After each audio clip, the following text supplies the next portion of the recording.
Bonjour, bonsoir chers téléspectateurs qui nous écoutent à travers le Sénégal, l'Afrique, la diaspora, la France. De retour pour un nouveau live avec votre serviteur, l'ambassadeur depuis Paris from Kër Ndiaye Lo. Kon nag ñu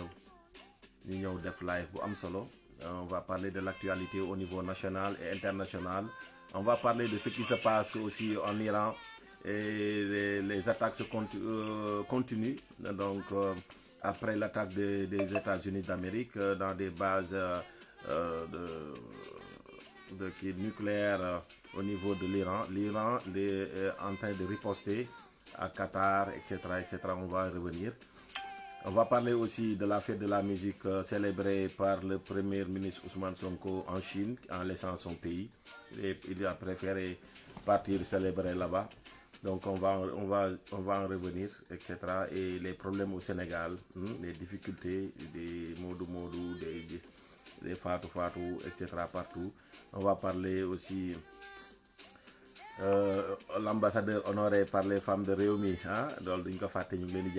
c'est une distinction ou la consécration aussi dans décoration boo xamante ne franchement ça me va droit au cœur di rafetlu ama boobu ba léegi ndeysaan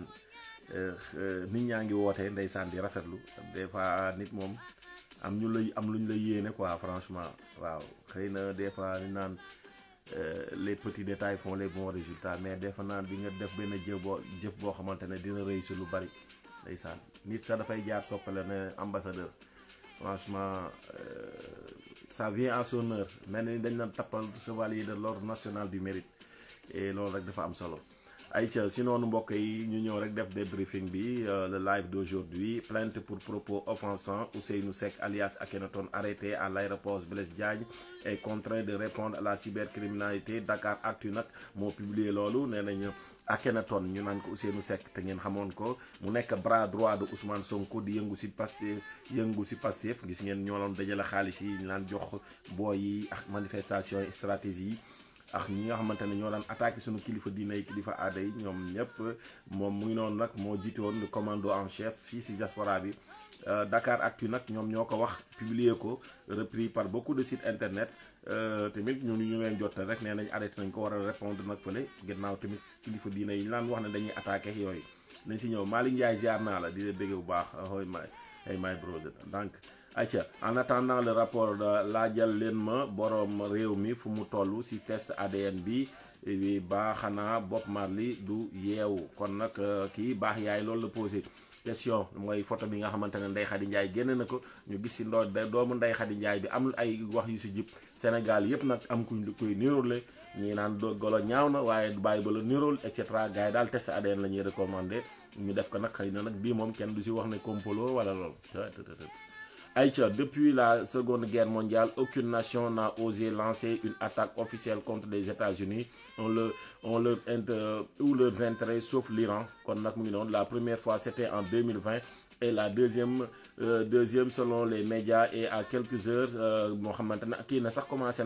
cela en ferait la deuxième attaque officielle iranienne contre les États-Unis. Donc, enfin, rapport d'exécution budgétaire bi génn na Sonko le bébé de Ndeye Khady Ndiaye gâche la fête des Sénégalais, réclame le test ADN qui loolu la publié. Urgent, arrivée des missiles iraniens sur Tel Aviv, un membre israélien de la Knesset fuit au milieu de l'interview waa ji nag moom dafa nekkoon di def interview mooy bi mu nee ba si digg bi bombay commencé dal si la commencé dem bu jëkkoon nag loolu la palestiniens yi doon ki foofu sa Gaza di ko subir ñoom ñu nekk fële di seeni restaurant seeni hôtel si plage yi di rey doomu jàmbur yi si école yi si dispensaires yi si clinique yi si biir jumaa yi yëpp ñuy bombardé waaye tey ji l'arroseur arrosé Aminata gise ziar nañ la. ayca dinañ ñëw si loolu nettali si làmmeñu borom dañoo tële walaay gouvernement activiste ak influenceur di wër di photo wu rek moom lañ fi gis ñu wër daal di wut ay photo ay archive loolu daal moo leen dese. ayca dinañ si ñëw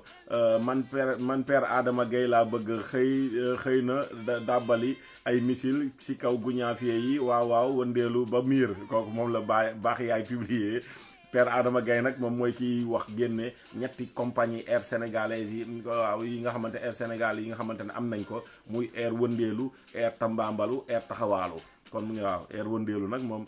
wëndeelu moom mu nga Chine taxawaalu dem na CEDEAO gars yi am fa échec défaite de la diplomatie sénégalaise. Examen du permis de conduire, les candidats dispersés avec des bombes lacrymogènes par la police pour défaut de l'autorisation. Ñoom nag nee nañ am nañ autorisation dinañ si ñëw dinañ ñëw aussi. L'Iran n'a pas attaqué le Qatar, mais la position américaine ont déclaré les gardiens de la révolution. Nee nañ nag position américaine yi nekk si dëkk jullit yenn yi ñu fay ñëw di bombarder yeneen dëkk yi ñoom loolu lañ attaqué mais pas Qatar. waaw jar na leeral foofu donc notre gardien gardien de la révolution, notre message à la Maison Blanche et alliés est clair: l'Iran ne laissera aucune agression contre sa souveraineté et son territoire sans réponse. ñoom loolu lañ tontu. Violente manifestation à Thiaroye-sur-Mer, les populations ont barré les 2 voies de la route nationale pour exprimer le rejet du projet de dépollution de la baie de Hann sans garantie au préalable sur la restructuration urbaine. ñu taal ay pneu fay na fi naan 23 juin moom saa yi bu ñuy am lu xew waaye te 23 juin bi moom mu ngi saf sàpp si nguur gi waaw ñu nguuru fitna ñoom de violence la ñuy woote rek waaye mu ngi noonu booy nee nañ jàngal nga leen ba ñu mokk. Toujours pour répondre au démantèlement, le pauvre journaliste Le Soleil devenu tout récemment une entreprise de désinformation et manipulation en faveur du régime incompétent du duo ici s'effectuait le premier déplacement à l'étranger du président chinois après sa réélection au pouvoir en 2013. Vito influenceur dinañ si ñëw Bah Diakhaté nag ñëw si dinañ si ñëw tegal leen ko moom président ba moo ñëwoon Sénégal fii def fi visite président Macky Sall recevoir ko kon ñii di fen ne président boobu mosu fee ñëw et cetera président moo ñëw fee nag da ngeen a dem ay sous-directeur ak kii di leen recevoir xaw may loolu. ay ca en direct dans quelques secondes incha allah Guy Marius Sagna une illustration parfaite de l'hypocrisie. Bah Diakhaté loolu la wax boo leen demee si direct bi wax na fa lu am solo. 1 minute d'un ancien chef d'État à apprendre le Coran vaut plus que 50 ans de massage corps à corps d'un premier ministre passe avec des gamines dans les jacuzzi. ñàkk ngeen jom torop Ibou Ngom loolu la tontu gars yi yoo xamante ne ñoom ñooy wax minute bi président Macky Sall loon jàngee alxuraan ñu ne nag mu comparé ak Sweet Beauté ñu tànn sa bu leen neex Sénégal a ngi noonu di sekk fii la duggoon si gouvernement di redresser économie bi mu nekk à genoux et cetera nit dem dugg fi Sweet Beauté ñu ne kële mooy guerrier tànn ñu imam kii ñëw nag pour sauver la pour guerre et cetera ñu ñëw xarab ko maanaam il change les donnes ñiy baax la ñuy bonal ñiy bon ñu baaxal ko Sénégal ban lañ dëkk nit tooñ la jubboox yow nga ñëw sauver kooku moo tax ñu bari nañ baalu di sekk àqari après le réveil sera brutal waaw mu ngi noonu parce que da ngeen ñëwoon jël képp ku baax saaga kilifa diine kilifa aada ku baax ngeen bonal ko ñiy bon ngeen baaxal leen nan la ñëw nit ñëwee dugg ci biir hôpital hôpital nekk fi dispensaire nekk fi clinique nekk fi mu dem ci lu paanaar ci ay jacuzzi nga ne kooku guerrier la tànn ñu imam et cetera nit ñëw état am problème ñu nekk crise économique bu mag ci àdduna économie yu nekk à genoux jóge 7% ba 0,7% kooku ñëw sauver la ko yéegalaatal la ko ba 4,8% yokkal la sa salaire enseignant professeur supérieur nga naan ko ab traître et cetera kan mooy workat ku bàyyi sa ñaari jabar dem di naan sa ba faara sukk ngay bës bu leen ñu fonto waay moo tax waa ji commenté na nee na que ban paa moo jëkk juwaat hôpital ak mbaaru dans l'épreuve comme dans la victoire nous restons fidèles à votre vision. Le parti Rewmi incarne l'espoir et vous en êtes le flambeau. Ensemble rien ne pourra nous détourner du chemin que nous avons choisi, celui du rassemblement, de l'action et de la dignité. Rewmi un jour, Rewmi toujours. kon nag moo nekkoon El Hadji Lamine Diaw moom loolu la participé mu nekk lu am solo. Alerte info conflit Israël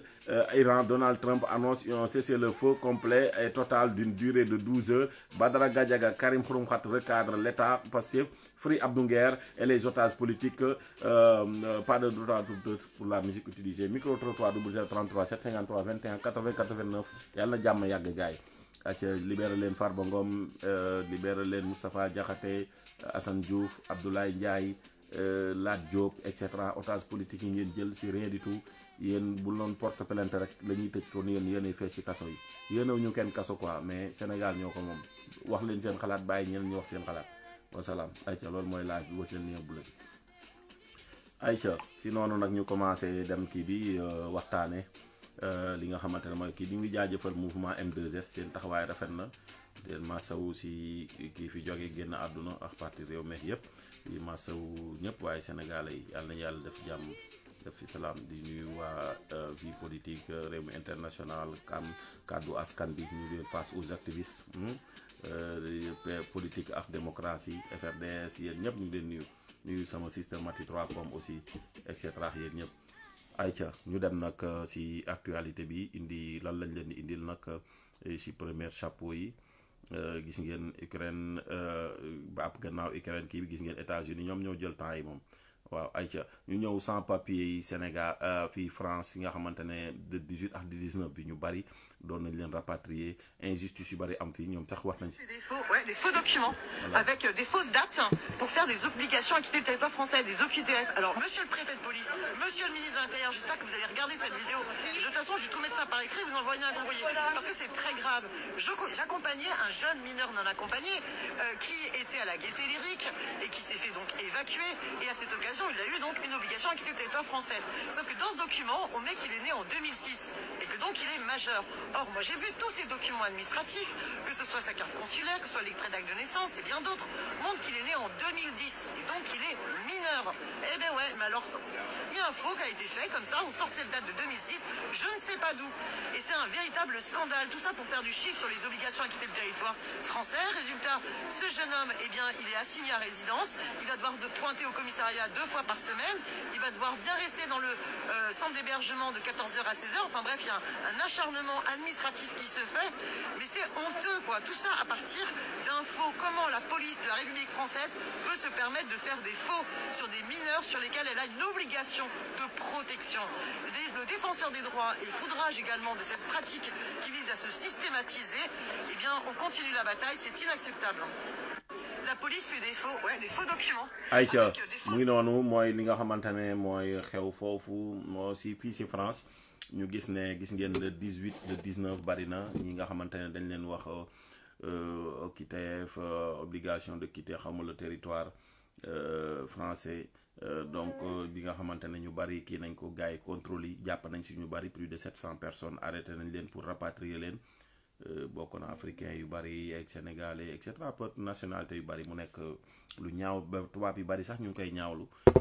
di wax rek gars yi ngeen def très attention si seen déplacement yi parce gars yi ñoom dañuy tàmm di imiter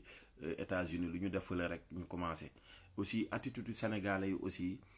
gis nañ marche yi nga xamante ne gars yi def nañ ko gis ngeen am na ñoo xamante ne États-Unis gis ngeen li fa xewoon benn sénégalais bu ñu tuumaloon xawma ci wàllu ne dafa amoon benn jigéen bu comme lii xewoon Sénégal affaire Sweet Beauté rek léegi viol après ñoom ñu génne commencé marché def naka sudul noonu ñoom yooyu c'est des pays yoo xamante ne principe yooyu bu la neexee nga def ko Sénégal mais pas si yenn ay pays de droit de l'homme léegi nag menace la fii gis ngeen li fi xew aussi c'est pareil di génne di yuuxu di taal di yàq wala yenn kii yooyu yëpp mu ngi kii mais nag dafa am loo xamante ne daf ko wane parce que wane na ne gis nga dañu xool yenn gaar yi bareetu li nit yenn marché yi et cetera wane ne économie française muy économie européenne étranger yi ñoo koy defal ñi nga xamante ne war nañu dem régulariser seen bopp nañ ko def yéen citoyen sénégalais yi dëkk boo nekk demal sa ambassade nga wut sa carte consulaire nga yor ko surtout situation de guerre yi nga xamante ne mu ngi am ëllëg bu naa amee pëcc xoo nga ñu war a def rapatriement wala nga bëgg ñibbi nga war a mën a présenté wu nga mën a dem bu ñu fàtte loolu surtout wut leen seen carte d'identité wut leen seen kii yéen démarche yi ngeen bëgg a def nag si kii yeneen kii ngeen def ko ñi bëgg wut asile ñi bëgg wut leneen ngeen dox bu leen xamul ngeen woote nit ñi jox leen ay orientation nan ngeen di jaar waaw mais bari ñoo xamante ne bu ñëwee dañuy làq seen bopp wala yor ay cas doo leen ko wax fekk nit ñi mën nañ leen a taxaw wala orienté leen mais doo leen ko def parce que ñun ñëpp benn lañ jàppale nañ ay nit orienté nañ ay nit ba yàlla def lii gën si ñoom ñu am lu baax xam nga wala ñu inséré wu wala ñu kii noonu xam nga mais doo leen ñëw rek ngeen toog ngeen ñëw rek toog seen biir doo leen génne et cetera te loolu aussi loolu tamit baaxul nañuy waxtaan boo nit nekkee situation nga woote téléphone wala wax ne lan nga ma xalaatal ñu xalaatal la wala ñu boole la wala ñu teg la ci yoon. Bari na ñu jóge yeneen dëkk sax ñëw France fekk pourtant bu ñu toogoon peut-être Espagne tuuti wala Portugal vite fait ñoo gën a gaaw am kayit nga am fa sa kayit après nga ñëw mën nga am après boo ñëwee nga commencé waat benn procédure net da ngay légal parce que Union européenne boo ci amee kayit jeex na. mais am na ñoo xamante ne turu France bi tamit mu ngi ci. bon boo fi nekkee aussi boo ñëwee nga laaj nan la ak naka la bu leen ruusa laaj nit ñi lu ñu xam expérience ñu wax leen ku ñu mën a booleel ngeen boole leen wax leen dëkk bi kii la jiitu fu lëndëm moo lay wax fa ngay toog loolu contribution bu ñu lay def personnellement la. ñi nga xamante ne tamit nekkaguñu ci yenn démarche ñu xool bu baax seeni déplacement yi aussi terew ñu kenn déplacé mais avec assurance. donc dañoo jëloon nañ benn 48 heures boo xamante ne sous préfecture bi et cetera le ministre de l'Intérieur via le ministre de l'Intérieur joxoon nañ ordre nañ ñu def loolu contrôle ay bus sax yooyu mu nekk c'est une réalité ah parce que gis naa ko même man fa may liggéey gis naa gars yi ma ñëw ñu naan ma gars yi ñëw nañ fii di contrôler da ngay gis nit ñoo xamante ne c'est triste dañ leen di toroxal bu métti jàpp la takk la sànni la di la kii noonu xam nga tamit c'est kii quoi nga xam ne kii bi muy ñëw dafa ñëw rek pour liggéey pour daan doole pour lu mu dimbalee njabootam africains yi ñëpp laay waxalan c'est pas seulement les Sénégalais seulement mais nga xool ne loolu la ñun nag sunu malheur mooy que dañoo ñëw xuloo ñëpp surtout sunu régime bii fi nekk dafa ñëw xuloo ak français yi xuloo fi mu toll ni ñu ne ak américains yi et cetera mais ñi ngay xëy xulool doomu grande puissance yooyu conséquences yi dafay répercuter ci doomu sénégalais yi am na ñu bari ñu bëgg renouveler ay kayit am ay problème am na ñu bari ñoo xam dañuy dugal seen kayit ñu sànni fële parce que dañuy jàpp ne sénégalais nga des fois sax duñu xool ndax kii bokk na pouvoir wala opposition mais maanaam faveur yi sénégalais yi amoon yu bari ci biir France wala muy dem ba yeneen pays États-Unis et cetera yooyu yi nga xamante ne nguur gii dañoo ñëw def bras de fer ak les occidentaux ñoom dañ ko ñàkk faveur bu doon 100% la 90% wala 18% ñàkk nañ ko comme les Maliens yi tamit di dund loolu tamit jafe-jafe yooyu maanaam gouvernement yi da leen xalaat seen doomu bitim réew yi nekk bitim réew parce que ñoom dañuy ñëw di ut di daan doole pour dimbali seen njaboot mais bu dee da ngay jël ay mesures yoo xamante ne yow mi nekk sa biir dëkk yaa ngi dàq jeunes yi foofu amuñu liggéey te kii mu ngi liggéey bu weer deewee peut-être chaque weer mën a dugal ci dëkk ba 500 000 wala 1 million wala mu dugal fa 300 000 francs ñaata moodu mooy def ñaata milliards la moodu yi di dugal nga war a protéger kooku protéger woo ko gis nga tubaab booy xeex ak moom da nga koy teg ci axe teg ko ci yoon gis nga comme Iran ni mu toogee bàyyi ba Israël du dóor ko bomb mu fayu boobaa adduna bi yëpp dañuy témoigner ne ah yow kat tooñoo dañ laa tooñ nga door a fayu noonu la ñuy def doo ñëw jéem ko attaquer c'est pourquoi on est asphyxié économiquement bu ñu xoolee Sénégal boo xoolee ay Mali et cetera on est asphyxié économiquement mais li ko waral lépp mooy suñu dirigeants yi Ousmane Sonko son discours Pastef son discours ba Diomaye Faye peut-être et cetera yooyu noonu ñu emporter leen ñaata yoon lañ fi saaga ndey CEDEAO ñaata yoon lañ fi saaga ndey UEMOA ñaata yoon lañ fi saaga ndey njiité africain yi ay Côte d'Ivoire ay Ouattara et cetera après ñoom ñooy demaat rampe waat ci suuf c'est des discours à laisser tey tubaab yii am na nooy coopérer moom nga am coopération gagnant-gagnant comme ni ko Idriss Seck yàgg defee yéen a ngi fàttaliku en 2000 bi ñoom Idriss Seck nekk au pouvoir Idriss Seck tey Sénégal amul fayam dañ si ñëw si live lay jeudi di teg gis nga France ba mu ne day rapatrier 140 Sénégalais et cetera xaw ma sous le régime de Wade bi ñu indee premier vol charter bi ba ñuy wax loolu Idriss Seck dafa gis Ablaye Wade ne ko ñii dinañ leen tontu diplomatiquement maanaam réciprocité bi mbir moomu amee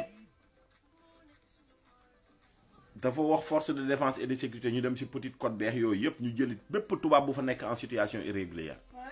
bi ñu demee jëli ñooñu Idrissa Seck dafa boobu aéroport Léopold Sédar Senghor Idrissa Seck nu lan la def dafa bàyyi ba benn vol charter ñëw bii vol charter bi ñëwee mu jël tubaab yi nekkoon foofu bi ñu wàccee Sénégal yi mu jël leen ñu dugal ci biir ñu yóbbu leen mu nekk un signal fort bi nga xamante ne bi mu ko defee tubaab bi lan la ñu jural ñun mooy foofu la France binde def décret ñuy jooy da am naa vidéo bi Ibou Fall journaliste benn jour mu ngi leen koy rappeler maa ngi vidéo bi boo leen bëggee mën naa leen ko tegal ak ñenn ñi demoon wàcc Marseille et cetera yëpp ñuy jooy commencé naan waaw dañu fi bàyyi seen alal et cetera seen i bien ñoom dañoo ñëwoon pour li et cetera mu ne leen tànk mu ne message bi leen Idrissa Seck lancé mooy sama doomu réew bépp réew bu ñu nekk bu leen toroxal comme par exemple ku rapatrier sama doomu réew ma rapatrier sa doomu réew ne leen c'est valable pour tout yéen ñëpp européens yëpp ba mu ko defee lan la ñu juróol maanaam bu jëkkoon Sénégalais yi fi laa nekk daanuñu am ay këyit maanaam sans papier ngay doon wala da ngay travailler au black léegi noonu de ce fait après nag si la loolu dañee ñu bind loi bind ay kii yoo xamante ne ñu ne léegi képp kuy Sénégalais ñëwul ñu may la këyit mais loolu mooy prouesse diplomatique bi nga xamante ne Idrissa Seck réussir na ko ba Sénégalais yi tey ji nii ngay mën a def regroupement familial ñii di mën a takk jabar di indi seen jabar wala seen jëkkër wala ngay dem di màggali di gàmmu di tëbaski et cetera dañ ko war a jaajëfale président Idrissa Seck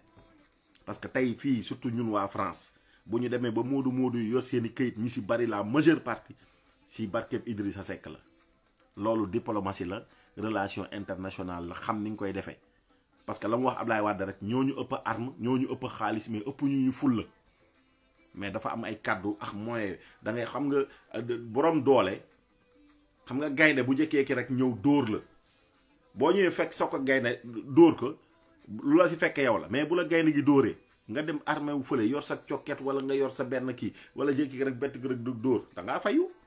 boo fayoo nag après nag ñëpp nag ñii di seetaan nitu dëgg yi dañ xam ne yaa nekk si dëgg tey moo tax fii sénégalais bu fi nekk fii war ngaa sant Idrissa Seck de di mën a liggéey ngay am fay bu jëkkoon da nga fiy toog nekk fi 10 ans 20 ans wala 30 ans boo ñëwee France mën ngaa dugga de mais boo génnee doo duggaat mais mu xeexal ñu ba ñu am loolu tey bi mu fi ñëwee fii club de kii yo noonu buy ñëw di ut xaalis pour ñu def ay defe naa ay 300 milliards lañ soxla nga xam ne 350 bi muy ñibbi yóbbu na presque ay 750 milliards mais xam-xam la mais ñuy am ay avantages di gagner diplomatiquement dañ doon gagner lu bari mu dem États-Unis yóbbu 20 projets ñu accepté que 18 nekk ñaari ñu ngi xool mu nekk première fois nit si état un africain ñu accepté que 18 projets bu jëkkoon 4 rek lañ lay accepté les bailleurs de fonds mu nekk Idrissa Seck ni nekk la première personne bu am loolu mu indi ay milliards ba muy ñëw ñu ko teeru ko ngandam teeru ba Léopold Sédar Senghor aéroport bu njëkk ba si la gars yi commencé nag di ko jéem a fexel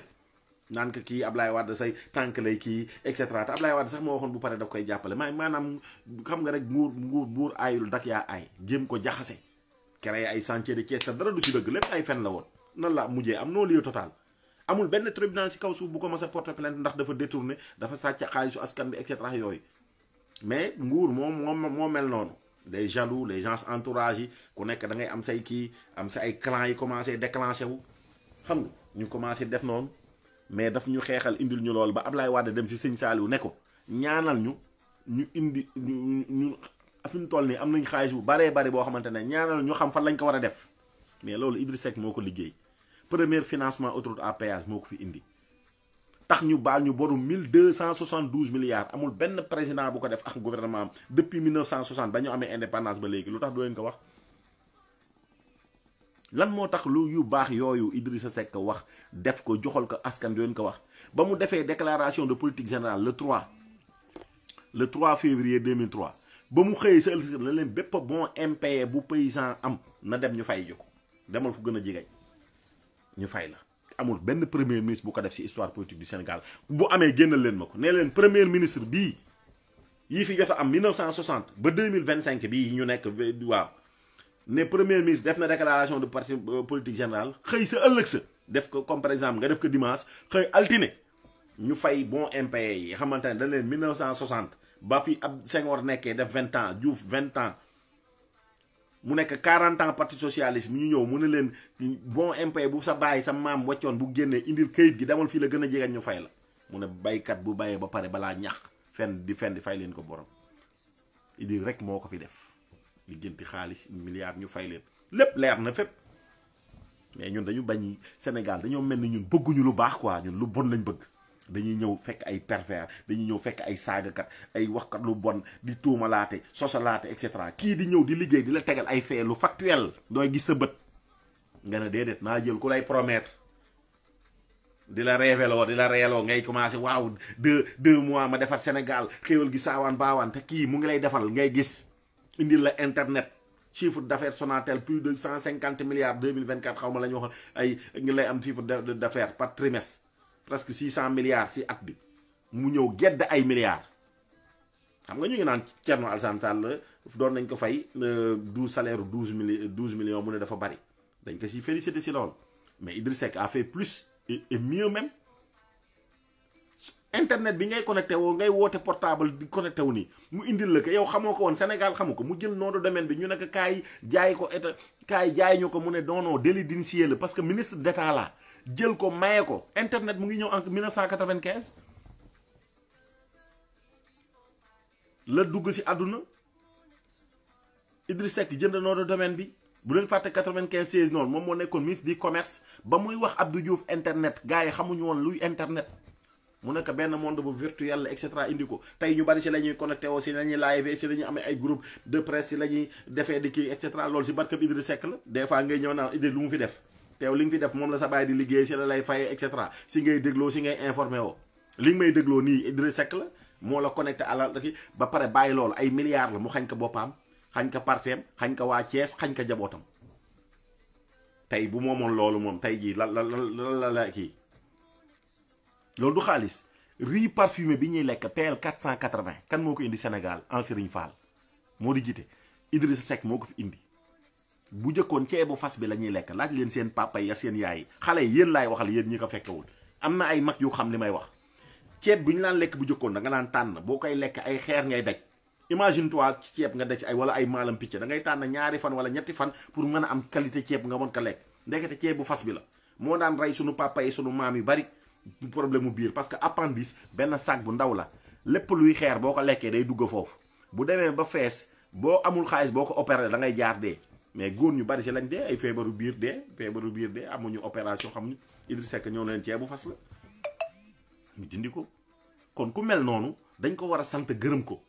mu indi ko ba mu ko indee école moom mu jël ko di ko jaay day ko fi bàyyi ay boo ko Samba ji ak ñeneen ñoo fi nekk ay multimilliardaires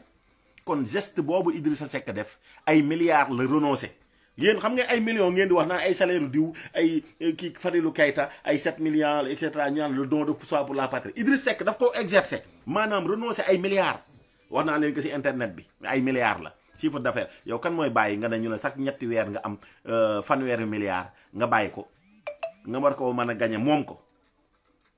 wala ñu ne bu nekkoon sax at moo ëpp sax budget presque bu na dem ba mën a ëpp budget du Sénégal parce que boo ko d'ici boo xoolee tous ces temps là moo ëpp fonds politique yu président de la République du Sénégal 11 milliards la Diomaye bu Diomaye premier ministre 9 milliards kay 50 léegi yow imagine toi kii ñu ne 3 mois yi si chiffre d'affaires mën na 150 milliards yow que la ñu ne boo ko dogal développé presque même pas 20 wala 25 milliards Idriss Seck gedda loolu bàyyi ko ngir askanu Sénégal kon kan moo perte foofu indi riz parfumé waroon koo jaayal boppam wala jël ay nitam ñuy jaay kii fi ne ñi fi nekk ñëpp président ba kuy lekk si nga ngéntee ñu céetal la si ngay lekk Sénégal yëpp moom la ñu dund réalisation Idriss Seck mu ngi si 14 régions 46 départements 557 communes et ay poussières képp kuy lekk ceeb fii riz parfumé réalisation Idriss Seck la gërëmee ko kenn ne Idriss Seck lu mu fi def de li nga lekk ba judd si ngénte si sa bàyyi ngénte la si wala ñu dëjale si céetal la si wala yooyu Idriss Seck la te tey bu ko doon moo ko jëloon boppam di ko jaalee boppam comme nii gars yi di def tong-tong kon kenn du ko waxati yemul foofu nag dama leen jox 3 rek bari na li mu fi def yoo xamante ne daf ko xañ boppam ay milliards kon ngeen xam ne Idriss Seck askan moo ko tax a jóg chef de l'opposition 4 milliards la woon lañ ko waroon a jox mu bàyyi ko fi dem ses ay salaire 5 millions te xam ne moom il est auditeur consultant international il est payé plus de 10 000 euros environ 10 000 euros à l'heure waxtu 1 heure de temps biñ koy fay moo ëpp salaire u premier ministre Ousmane Sonko bu fay liggéey 2 heures de temps wala 3 heures de temps moo ëpp salaire Sonko ëpp salaire président Diomaye Faye Idrissa Seck maanaam sunu président yi fi nekk président Macky Bassirou Diomaye Faye ak Ousmane Sonko Idriss Seck bu liggéey benn 3 heures de temps wala 4 heures ci journée bi benn fan laa wax mu liggéey si ñetti waxtu en tant que auditeur consultant moo ëpp salaire u président de la république ak premier ministre bu si liggéey benn heure mën na fay ñetti ministre moom mën naa fay bu liggéeyee waxtu rek ak genn wàll wala waxtu mën na see fay presque ñetti ministre kon kooku wax du xaalis lay xëccoo wala lay bëgg a dimbale askan bi parce que lépp lu fi entreprise yu mag muy ay banque mondiale ay banque ay FMI et cetera wala ay sociétés yu mag yoo xam ne day drainer ay milliards Idriss Seck ñoom moo leen di auditer maanaam phrase boo bind loo def mu ne la lii la phrase bi nga wax fan la fan nga ko jële fan nga ko dugal fan nga ko investir phrase par phrase kon am na connexion internationale Idriss Seck président du Sénégal il a déjà carnet d'adresse bu rempli bu noble carnet d'adresse bu pare boo xamante ne falal carnet d'adresse bi da ngay ñëw rek mu ngi nii tak ñëpp États-Unis France képp ñu borom barke yi ku mu bëgg xaalis dañ koy jox xaalis parce que il a déjà tous les numéros nit ñu baax ni moo tax pacte bii di leen si ñëw da leen bindaloon pacte dem si population bi xam nga gars yi dañ leen wax projet mosoo leen a gis projet mais pacte Idriss Seck gi nii te gars yi fi mu toll ni nguur gi fi nekk sax si lay sàcc di kii moo nekk nii kon kooku du affaire u xaalis bëgg Sénégal la yal na yàlla defal ko jàmm dinañ si ñëw gën si waxtaan leeral yu bari te dafa baax ñëw leeral xale yi xamuloon parce que dañuy ñëw rek ñi fi nekk moom bu ñu loon la diaboliser pare ku génn rek ñu jiiñ la ne la kii baaxul kii sàcc la ki def noonu te duñ ma si génn yéen a yor nguur yor président de la république yor armée ñi ngeen loon jiiñ sàcc lu tax demoo leen ngeen jàpp leen daa am foo leen di dal ak foo leen dul dal de man sama leader li ma neex mooy non-lieu total la am tribunal xool nañ àdduna bi yëpp États-Unis France Allemagne Suisse yëpp Idrissa Seck non-lieu total génnal ngeen ko fi ay compte bancaire 120 et cetera 18 30 fen bu nekk fenal ngeen ko mais xam nga lan mooy finalité bi nit ki garaawul de waxal tuumal nañ ko lii diw wax na lii diw bindal ni si journalam lii diw dégg naa wax na lii et cetera on comme lii wax gars yi ne on est un pronom imbécile léegi dama lay laaj décision de justice lan la mujjee xam nga bu dee ñenn ñi seen leader te bindal leen corruption de la jeunesse ñeneen ñi ñu bindal leen sàcce nañ wala ay milliards temps mais Idriss Seck lan la am non-lieu total maanaam lépp luñ la duulal lépp luñ la fenal lépp luñ la kàccal dara amu si tribunal la ko wax tribunal lu mu la faral xam nga bu dee ay président de la République et cetera nga nekk adversaire mën nañ laa tëj après mu may la sursis wala mu ne may la liberté provisoire wala mu gracier la mais Idriss Seck amu si loolu de non-lieu total le ministre de la justice sax moom moo ñëw ne Abdoulaye Wade kii ngay ñi ñu ko jiiñ nii jëlul gisoo fu mu jëlee gisoo ku jël na yoom jox mun nañ ko bàyyi mu ne ah comme noonu la kañ na dem bind mu am non-lieu total mu baalu ko ak xamu baal ko am na ñu bari ñu mer ko si loolu yàlla na yàlla dolli ko jàmm kii yàlla na ko yàlla def futur président du Sénégal kii moo jig Sénégal di jaajëfal gars yi ayca ñu dem continuer ci actualité bi tuuti xam naa sama yarama ni naan sama tàng dafay yaram parce que bu may wax si moom du ma doyal sax di jaajëfal nag consécration bi ñu ma defal décoré ma waa Rewmi France ma leen di jaajëfal yéen ñëpp rawatina les femmes de Rewmi France de la diaspora ñu ñëw décoré ambassadeur depuis Paris Forum Kër Ndiaye Lo xam naa damay xaar jeudi di bi nag c'est laay sañse nag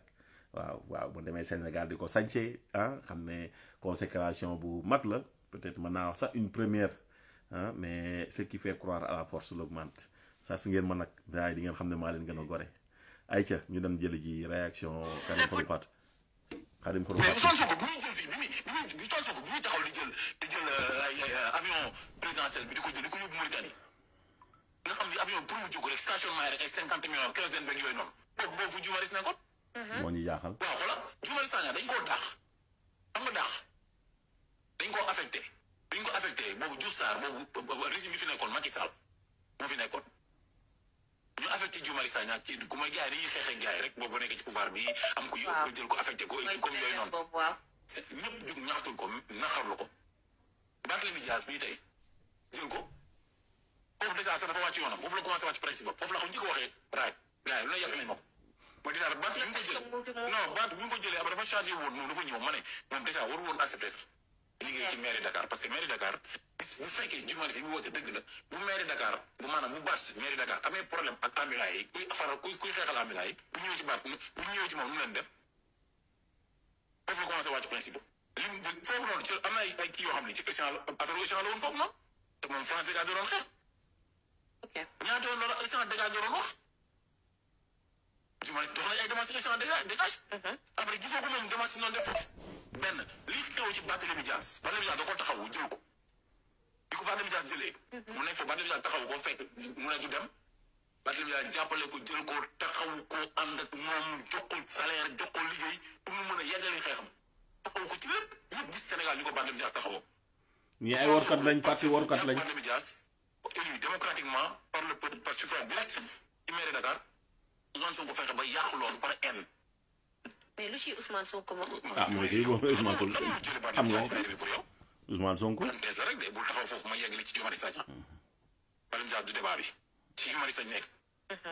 biñ ko xeexee police dem dugg ci mairie Dakar. dëgg la kaj ji bunt yi fekk Barthélémy Dias di conférence de presse ñu ne ko doo fi conférence de presse.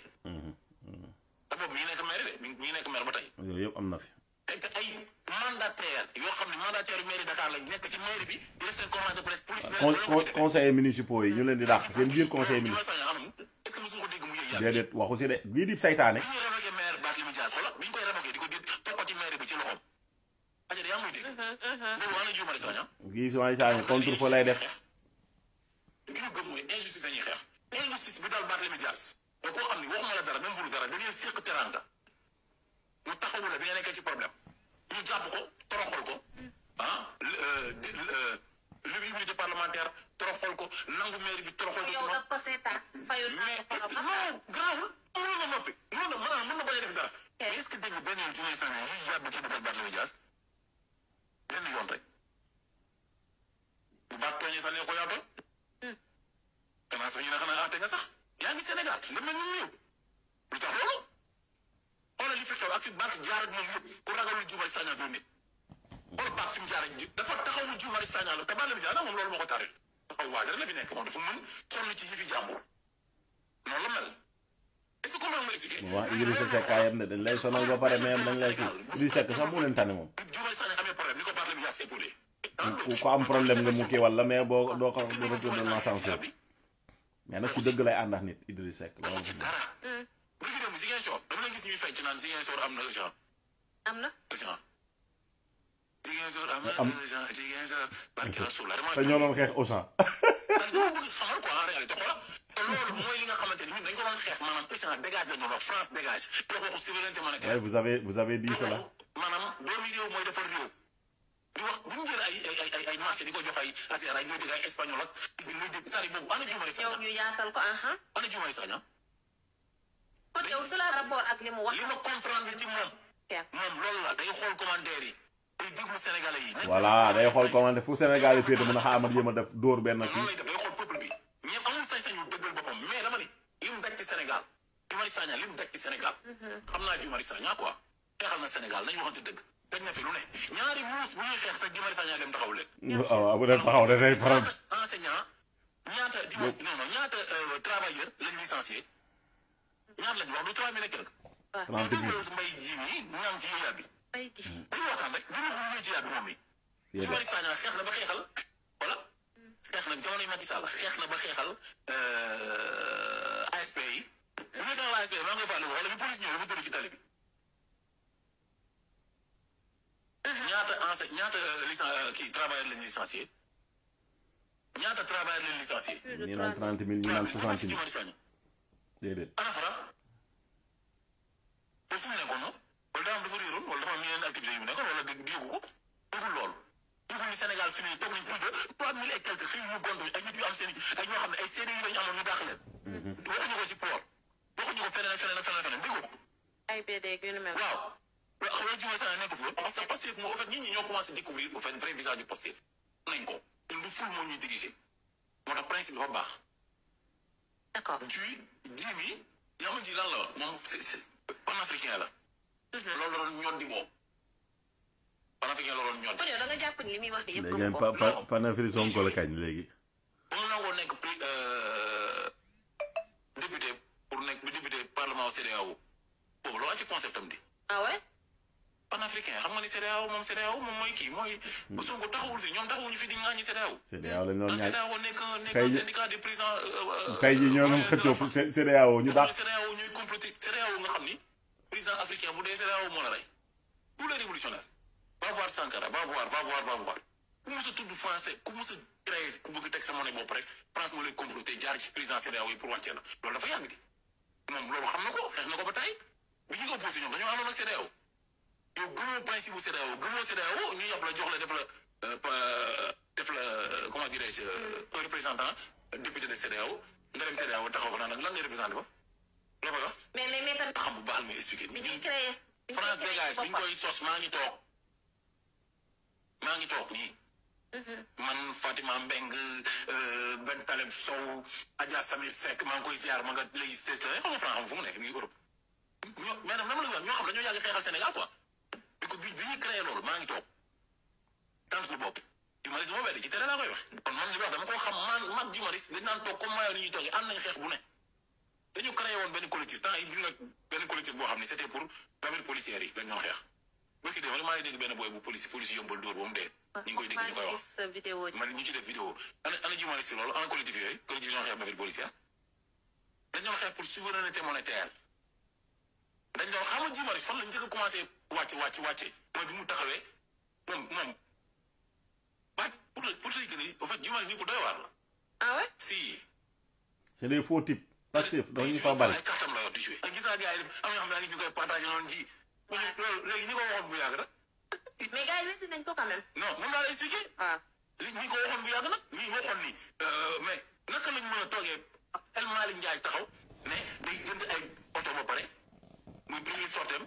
ne moom du dugg si parlement boobu du nekk ay député yoo xam dañuy jël ay taxi wala ay Jakarta. waaw. après mu def sorti boobu bu dee parti politique la dinañ constaté wu dinañ waxtaan ci ñoo xam ne principe yi ñoom woote avant mais deuxième sortie bi dafa gën a forcer affaire bi donc kon mooy lu ñu waxtaanee la ba pare. dëgg la ci était conscient de ça lan la doon xaar. ok dafa nekk groupe parlementaire fonds politique groupe président groupe parlementaire yi nag. te xaalis bi ne Sonko nee na dañ ko centraliser au palais xaalis bi ñuy génne état yi ministère yi yëpp kay mais Ousmane Sonko. dañoo yab rek. bi muy jël fii bi muy taxaw di jël ay avion présidentiel bi di ko yóbbu Mauritanie nga xam ni avion pour mu jóg rek stationnement rek ay 50 millions kérosène beeg yooyu noonu boobu fu Jumaris nekkoon. moo ñu jaaxal merci beaucoup merci beaucoup merci. Vous devez retenir ces trois choses. ayca ñu dem jëli sama. La première, si vous voulez conquérir ce monde, vous devez avant tout apprendre à vous détacher de tout ce qu'il vous offre. C'est seulement quand vous apprenez à vous détacher de toutes ces choses brillantes que ce monde vous offre, quand vous n'êtes plus esclave de toutes ces choses qu'on vous propose, quand vous marchez avec principe et dignité, c'est à ce moment-là que vous aurez ce monde à vos pieds. Si vous ne faites pas ce travail au début, ce monde finira par vous engloutir, vos ambitions finiront par vous détruire. La deuxième chose, avant de vous engager dans une quelconque relation, vous devez être en mesure de ne plus avoir peur de marcher seul. Je ne vous demande pas de chercher la solitude, mais de ne pas en avoir peur. C'est seulement à ce moment-là que vous pourrez marcher avec vos amis, que vous pourrez marcher avec cette personne que vous aimez. Vous ne serez pas esclave de vos sentiments, vous n'aurez pas la boule au ventre que cette personne vous abandonne. Vous êtes serein ou sereine. La troisième chose, en amour, si vous voulez vraiment aimer et être aimé, vous devez avant tout apprendre à vous aimer de manière digne, à aimer la personne que vous êtes de manière digne. C'est seulement à ce moment-là que vous pourrez mettre des limites et exiger à cette personne qu'elle en fasse autant. Si vous ne vous aimez pas assez, vous allez toujours courir derrière un amour impossible, un amour qui fera de vous un esclave. Retenez bien ces trois choses. Et si vous méditez réellement, au point de trouver la véritable réponse qu'il vous faut, alors là, vous pourrez avoir des ambitions, vous pourrez marcher avec vos amis, vous pourrez aimer sincèrement, mais vous saurez mettre des limites, les limites qu'il faut à toutes ces choses. Merci. Merci professeur Oldie Sow. ñu koy jaajëfal bu baax. ayca yàlla nañu yàlla defal jàmm salaam di kontaan si sorti si ayca kii nag nee na urgent nee na le président Donald Trump nee na Amérique doon annonce que l'Iran et Israël ont accepté de cesser le feu total waa jële cesser le feu ñoom ñoo tooñ ba pare naan kii da nga leen di bàyyi ba ñu jekku leen def leen attention de gars yi dañ leen tamit ayca yàlla ñu yàlla dolli sutura waaw nga réew moo xam ne ayca ñu dem jëli ji fiit bi fépp la réew mi ci boppam mooy fiit fi mu toll nii réew mi ci boppam mooy fiit donc xam naa ni plombier bu koy saañ dina métti kaa du doon Macky Sall alors du doon Sonko du doon Diomaye système éducatif sénégalais bi ñëpp xam nañ ni depuis des années et des années c'est complètement à terre au plan pédagogique programme yi baaxul au plan infrastructurel on n'a pas suffisamment investi 6000 abris provisoires au 21e. waaw yow ñaata nga tabax yow tabaxoo ko sax ñaar tabax benn train xam nga ni loolu musiba la alors au niveau social c'est la catastrophe gis nañ léegi nii nangu nañu bourse la majorité des étudiants pour di ko distribuer ci cadre ay politique ak ay caaxaan alors que mën nañ ko bàyyi ñi ñuy former suñ ci tegee nag léegi c'est question de transparence mooy mbir mi jeex na xaw ma ban kan mooy crédibiliser ci Sénégal mais xam naa ni même université étrangère yi balaa ñuy jëlati un dossier sénégalais dinañ ko xoolaat ko bu baax. parce que mën suñu am confiance. et loolu léegi lañ gën a ñàkk confiance interpelle prioritairement ñi nga xam ne ñoo am responsabilité bu mooy l'État. donc réew mu mel noonu nag wax dëgg yàlla sénégalais yi ñoo war a jël seen responsabilité rek mais tant que ñi ngi comme ñun ñëpp ñi ngi bàyyi situation mu demee noonu. Sénégalais dem na ba soo ko ne woon soo xëyoon ne ko Macky Sall jaay na Sénégal sax daal sàllaaw moos ñetti fan lañ koy commenté wax ji yem na foofu. mooy li ngeen fi def rek lii yëpp moo waxoon naka fi ndeysaan te tey ñu ngi dund lu gën a pire ak moom. ayca waaw xool mu ngi tey xool tey jii lu baare léegi li nga doon xeex démb tey ayca ñu dem jëli ji xaar ma jël.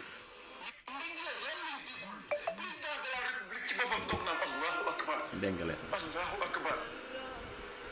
paysans yi seen suuf si ba muy def les chroniques de Diomaye tey mu jógee compagnie sucrière quelques fan ñu jox leen lii ñu leen jox te Babacar Ngom bërki Dembo Njaay di sénégalais investir ci Sénégal li ñu am ñu def ko ci Sénégal mënoon a dem feneen di un digne sénégalais ñu saluer ko mu ne ci suuf soosu du loolu rek Excaf Télécom bi amul bërki Dembo Njaay loo xam ne ay sénégalais ko moom waa sénégalais yooyu moomoon loolu ñu jox leen licence bi xëy ñu tey ñu ñuy yëgal ni Excaf am na luñ dindi jox ko ay étranger. Après un investissement de 40 milliards. Après un investissement de 40 milliards ñu xëy rocc ko jox ko ñeneen waa ñi ngi xalaat tey sénégalais yi nga xam ni ñoom ñu ngi leen di ronk ba pare ñu woote woon souverainisme. Dossier Azer, c'est opaque, flou. Thierno Alassane Sall au nom de ses mandats, madame Nieko Yoni, représentant du peuple en tant que député, a le droit de se poser des questions, comme Arcop a posé des questions, comme la banque pose des questions en réponse, comme Seydou Kane a envoyé une sommation interpellative à Kele, envoyé comme Gaï, ils ont payé une prime après avoir reçu l'avance de démarrage muy lu kenn mus a gis. merci beaucoup Badara Gaye Diaga dinañ ñëwaat si yow ñu jëlaat ko tamit am na beneen kii boo xamante ne aussi àdduna si indi si ay kàddu yi ak. li dossier bi comme am na ay jiixi jaaxa ñëw ni yow DG Jean-Michel yi këyit yi ak yi laa soxla jox ma ko waa ji taxawul fii biñ ko waxee daa voyagé ba muy war naa ko waa bu voyagé ay service am newuñu fi pour yónnee affaire ba tey Arcop toog di xaar Arcop di ngeen di ndamoo moo toog di xaar ba gisul mu suspendre mais Jean-Michel moo ni waa ji dafa surfacturé waaye yow léegi loo ñu wax léegi ni poto yi ni moom bu dee dañ ko surfacturé bu li mu wax bu amee mooy weesu na enveloppe bi de 40 milliards. de 40 milliards waaw loolu neex naa dégg mais waa ji yamul foofu waa ji da ko ni waa yow lii nga wax Walfadjri bu dee yaa ko wax sommation interpellative fi yow Jean-Michel ba tey tontuwul ci waaye yaa ngi bëgg dajee Thierno kii daaj la sommation interpellative li nga ma waxal doo tontu sommation ba ca kañ la woon waa ji dëgg-dëgg daaj la sommation interpellative ci li nga wax yow DG ngeen ne dafa surfacturé mu daaj la sommation interpellative waaw loolu yëpp bu jàllee waa ji moom bu dee dafa surfacturé mooy ne ñu ngi koy woo muy waxtaan de il a été reçu à la primature pour waxtaan ak moom faire plus simple banque bi ëpp ci àdduna ci doole ci àdduna bi Santander dafay déplacer directeur bi indaale ko ngeen xam ni projet bi man maa ko moom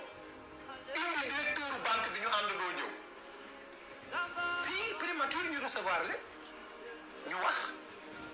ah ku sur facture da nga koy recevoir primature di échanger ak moom. moo ñu jaaxal. ah waaye yéen est-ce que yéen a ngi comprendre dossier Azer maanaam lëndëm gi mu lëndëm merci Badara Gadiaga si leeral yi am na solo lool parce que lii day laaj. acca acca gaa yi ngi rëccu opération rëcc. yow kay bu metteet neel rek goreel ne ñun ñoo ko fal waaye bu ma ko ko ñun ñoo ko fal carte bi benn carte falu jamaay mu ngi noonu gars yi opération rëccu yéen a ko def de mu ngi noonu ayca yàlla ñu yàlla dool ayca yàlla ñu yàlla doolu sutura defal ñu affaire si barke ayca réew mi metti na de seen paa bi lu waay wax lu dul lii waxoo dëgg coono bi jeexagul de ba tey mi ngi fi nekk nag wax dëgg yàlla yéen a ngi am yéen a ngi def ay pexe loolu d'accord naa ci te duma ko weddi waaye coono baa ngi fi de ñi fi nekk ñëpp foofu lañ jaar munta ànd ak nag nit ñi di sonn lool ba pare ñuy wax ay oto di wax ay oto 50 000 di wax ay déedéet mënul ànd de mënul ànd bu ngeen ko yëgee ak bu ngeen ko yëgul nit ñi ñu ngi koy ruumandaat góorgóorlu leen ñu ngi leen di ñaanal yàlla suñu borom defal leen ndimbal ak yërmande waaye ndimbal ak yërmande jooju mu leen defal fekk loxol borom bëtiku leen jëme ko ci askan wi réew mi metti na de seen bopp rek lañ ko jëme jaajëf mu ngi noonu sama paa sama kon ayca yàlla ñu yàlla doolu sutura doolu ñu affaire. Le président de la transition est bel et bien arrivé depuis ce matin à Moscou à 7h05 heure locale. ayca dinañ si ñëw si ayca kaay yéen ñi loon feneen. Un éminent dirigeant d'un grand pays ami. La Chine est un pays d'une vieille et riche civilisation. ñi wax ne Macky Sall mosul recevoir président Chine. kaay leen di ngeen bàyyi seen fenn de Baara Ndiaye ak ñoomin Sonko ñoomin see man moom vidéo yi laay teg. Un pays ouvert à la modernité. En 2013. C'est aussi une des grandes économies Aïcha. de l'ère moderne. Patiemment construite sur 40 ans de politique d'ouverture et de réforme. La Chine, c'est enfin un peuple connu pour ses qualités de résilience aux épreuves et d'ardeur au travail, dans la discipline, la rigueur et la créativité. Le parcours du peuple chinois est clairement un message d'espoir pour dire que le sous-développement n'est pas une fatalité et que la bataille pour le progrès se gagne d'abord par un état d'esprit combatif. Le président Xi Jinping est un homme d'expérience qui a occupé moom Macky Sall laa nekk nii de diverses yéen ñii di wax ne moso Macky Sall mosu ko recevoir mosu la def déplacement mu ngi nii kii moom moo ñëw vers Macky Sall avant de rejoindre le gouvernement fen dafay central jeex à Beijing. futur secrétaire général de Son l'ONU élection président Macky Sall à la amiin waay présidence de la République en 2013 et sa 2013, réélection en mars dernier portent la marque d'un leadership clairvoyant et dynamique qui conduit la Chine à pas de géant vers plus de prospérité en restant solidement ancré dans ses valeurs traditionnelles. merci dinañ si ñëwaat gën ko yaatal parce que rek gars yi seen fenn la ñu kii ayca ñu dem jëli ji président gi set ayca ñu ngi noonu. Vous n'êtes pas novice en politique. Vous avez été un des leaders de l'opposition également depuis des années. Qu'est-ce qui vous a convaincu à rester dans l'arène politique? Je suis entré en politique du fait de l'amitié qu'il y avait entre mon cousin Alioune Badara Niang et Maître Abdoulaye Wade. Donc Maître Wade venait chez nous à Thiès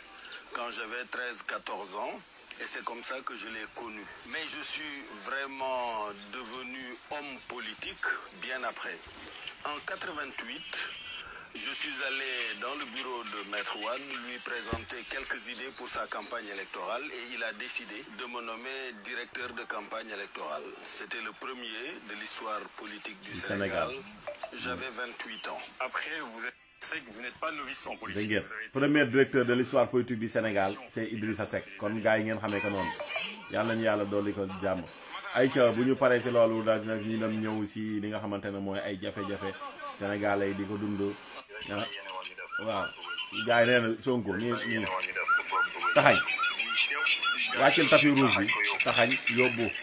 Wàccel tapis bi. Waaw parce que protocole mom dañ koy respecter. Ayca ñu dem ñu wa Caaro yi problème yi.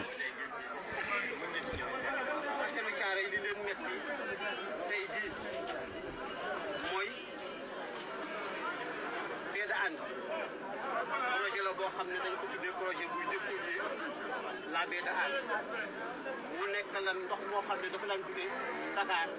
am na émissaire bu mag bu nekk Yaraax ñu def ndox moo xam ne dafa lan jógee Dakar am na émissaire bu mag bu nekk Yaraax ñu def koy ci yooyu rab yóbbu ko ba wax ba mbaaw Caaroy géej di xeex di laaj lan la ci am projet bi mën na jaar si Caaroy géej si toute sa longueur te amuñu benn mètre carré mel na ndoxum Caaroy géej mu projet bi yóbbu bi loolu amee xale yi def benn action boo xamante ni moo jur la restructuration de Thiaroye ñun ñu ne restructuration de Thiaroye mënu la am benn an mënu la am sans restructuration de Thiaroye ñu bàyyi leen ñu liggéey ba fii daje nañoo kilifa yu ne mais luñ ñu wax lu ne amul population yi nag ànd ak seeni ndaw ak seeni doom ak seeni rak ñoom jël seeni responsabilité ne projet B de Hann bi danañu ko arrêté et mo action tey bi loolu la ñu def action tey bi mooy arrêté nañu B de Hann bi de manière très civilisée bu fekkee yàlla def na autorité yi ñu jotoon a waxal dégg nañu xam nañ ñu bu boobaa lu ñu deful nag leneen mooy feeñ dañ ñoo jël otage Caaroy li ñu jël otage dañuy dugg biir dëkk bi marqué këru jàmbur yi jàmbur yi ñi seen i miir di daal di ñeme ñun ñoo def parce que dañ naan buñ ko defee bu ëllëgee projet dafay teg ñu jël Caaroy en otage Caaroy moo bëgg a libéré te tey la commencé projet B de Hann bi moom à coup sûr bu àndul ak restructuration Caaroy dootul yegg je prends toutes mes responsabilités mesuré naa li ma wax ci turu Caaroy ne projet B de Hann du yegg fekk àndul ak restructuration Caaroy ndax bi dafa bëri tous les gouvernements depuis Senghor dañoo trompé Caaroy bi nag ndawi Caaroy ñoo jug ne kenn dutul leen nax te jeex na de loolu lan laa amul waaw mu ngi noonu gis nga waa Caaroy loolu lañ mooy kii nañ si extra rek bi ñuy ñëw parce que comme actualité bi dafa ay ca ñu dem ñëw. Attention, crise majeure. Après les frappes américaines en Iran, Téhéran ferme le détroit d'Ormuz. À la suite des récentes frappes américaines ciblant des sites nucléaires iraniens, l'Iran vient de franchir un seuil critique.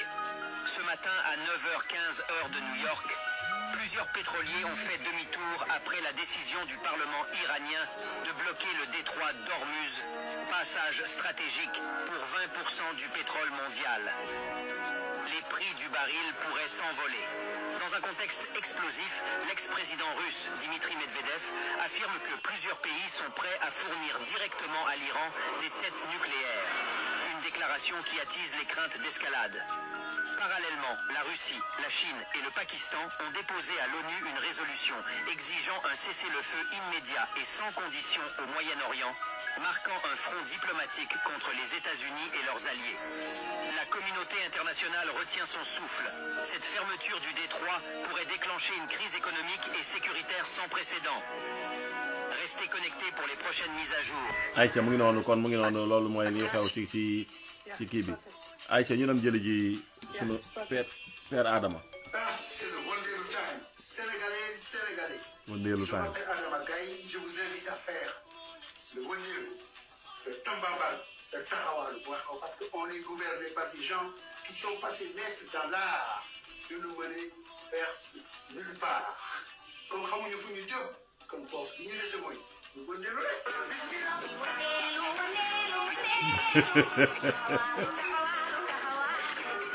Tambabalu Sonko Diomaye El Malick Tambabalu rek wëndeelu ma xew merci bu ngi noonu comme Tambabalu rek gis nañ El Malick Ndiaye bi Moustapha Sy daal feesale fële di arena ba parce que ñoom bi Sonko ootee genn wàll stade bi moo feesoon si biti amul mais bi Moustapha Sy invité seen kii anniversaire bi dafa fees del si kaw ba si suuf ñu xam ne perte nañ El Malick Ndiaye def buruxlu te gisuma benn journaliste nag buy ñëw naan waaw kii feesal nañ ko xam nga bañ ko ba ka gars yi laa kii laajte woon ñoom dañoo bañoon ne duñ leen ko jox waaye yàlla nag ñëw na gis ngeen moo tax man daal sunu chroniqueur yi journaliste dañ ma jaaxal quoi lu tax waxuñu ko bu doon Sonko ñu ne gis ngeen askan bi ñoo ko topp waa léegi fële fees na del yéen genn wàlla stade bi sax da ngeen ko xaajoon mooy bi maire boobu rek daan ne bëñ bi lay metti bañ def ba gars yi ñu naan booy Pastef yi ñëw teg ko si balankaar après ñu naan dañ doon ruux maire bi xaw ma dañ ko duwaate ba maire bi tëb di xuloox ñoom ñaan maire bi naa man maa yaayi Sonko xaw ma lu ñu def maire bi am na kii nag nee na dañ ko duwaate xaw ma nekk yaay gars yi internet bi moo di wax acca léegi rapport d'exécution bi la gars yi di laaj ñoom ñu bañ na duñ ko indi ba léegi moom la ñuy wax ne yéen a jubal jubanti waa rapport d'exécution bi yéen li ngeen def noonu doo li ko ñëw ñu xool lii lan moo fi am 2024 bi wala trimestre yi et cetera yooyu mais lay metti na de yéen daal la ngeen bëgg ñeneen ñi di leeral mais yéen doo leen leeral quoi ñun daal fii foofu lañ toll même pas 3 mois ak ay dof yu bees. nga xam ne ñu ngi ne fang bi ñuy campagne électorale patin sax amuñu ko woon charrette sax amuñu ko woon brouette sax amuñu ko woon ñu fal leen maire ministre nommé leen DAGE am leneen am DG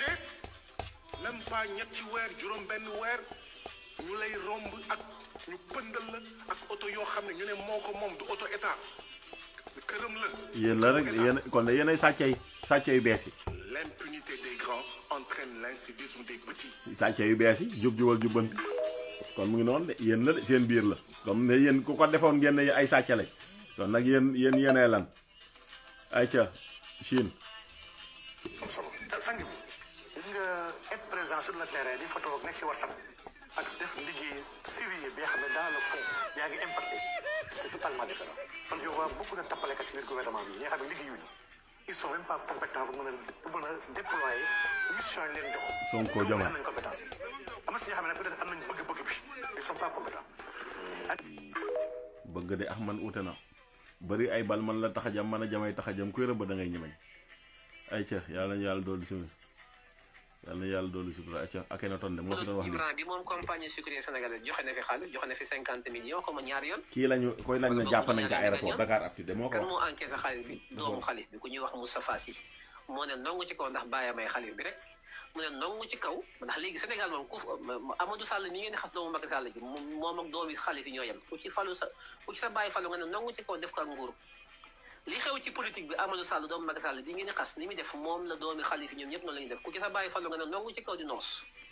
jël alal ji te pàcc def la neex ndax sa bàyyee falu ku aaye wala sa moom ñu ne kenn du ko wax mën ngeen a yàq Amadou Sall lu ne doomu Macky Sall mën ngeen ko yàq lu ne ndax bàyyee ma falu ci réew mi mu yàq waaw Pastef la de ñooy xaste nii de falu ci diine ji kii yéen a leen fal ci diine seen diine ji ngeen gëm seen bàyyi buñ ci faloo seen doomi ne ndongu ci kaw di noos Moustapha Sy di doomu Mbaye Sy Mansour xalif général des Tidianes lan moo ko jotee ak alalu jumaa ji ñu tabax mu téye ko teg ci loxoom bu xaalis bi ñëw moo koy encaissé lu tax fan la ko teg ndax bàyyi moo falu waaw moom moo gën a wóor bu dee loolu la yow lu sa yoon comme ku wax ngeen saaga ko wala ngeen yóbbu ko kër yaama di tax man nag kenn du ma macc yóbbu leen ma kër yaama di tax waaye da ngeen ma cëppeel de Moustapha Sy ibnu Mbaye Sy xalif général waaw Pastef la de gis ngeen saaga sunu kilifa diine xaste lañ fi nekk ko ndax bàyyi bee nekk xalif rek lu ñëw mu téye léegi def lu ko neex dégg naa sax na muy wax naan am na 200 millions yu ko réer ci xaalis jumaa gi da ko réer gis ngeen fen yi ñuy fen dafa laatu lii lañ leen fen de bu ko defee doo leen wateel seen kilifa diine yi décision bu ñu jël ngeen jël décision contraire waaw xaas na fi saaga na fi et cetera yooyu yëpp man yéenewu ma leen prison de mais dañuy kiiree rek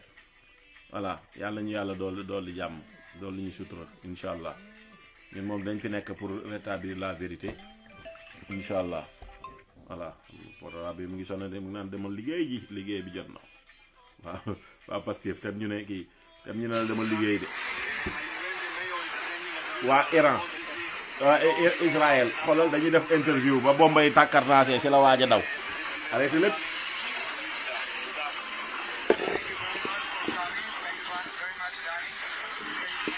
ngeen xool daw yi waaye xaañ fa yu dagg moom